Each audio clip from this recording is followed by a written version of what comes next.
বিসমিল্লাহির রহমানির রহিম। আসসালামু আলাইকুম, কেমন আছেন সবাই? আজকে আমি কিছু সিম্পল ওয়ার্ডের সিনোনিম নিয়ে এসেছি, সাথে আমরা অর্থগুলো লিখেছি যাতে আমাদের পড়তে সুবিধা হয়। যেমন প্রথমে আমি লিখেছি টিচার। টিচারের অর্থ হচ্ছে শিক্ষক, যদি আমরা সবাই জানি। আর এটা সিনোনিম হচ্ছে কি টিউটর। টিউটর।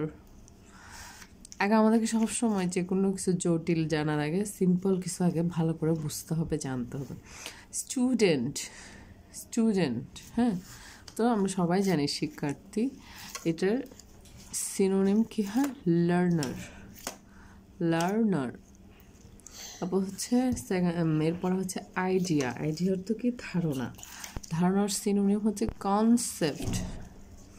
কনসেপ্ট হচ্ছে প্রবলেম। প্রবলেম হচ্ছে সমস্যা। সিনোনিম হচ্ছে কি ইস্যু। তারপর হচ্ছে সেফ, অর্থ হচ্ছে নিরাপদ। সিনোনিম হচ্ছে কি সিকিওর।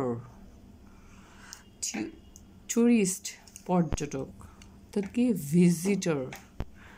আমরা কিন্তু কথাগুলো বলে থাকি, কিন্তু পরীক্ষায় বা কোথাও একটা টকিংয়ের সময় আমাদের এই জিনিসগুলো খেয়াল ছুটে যায়।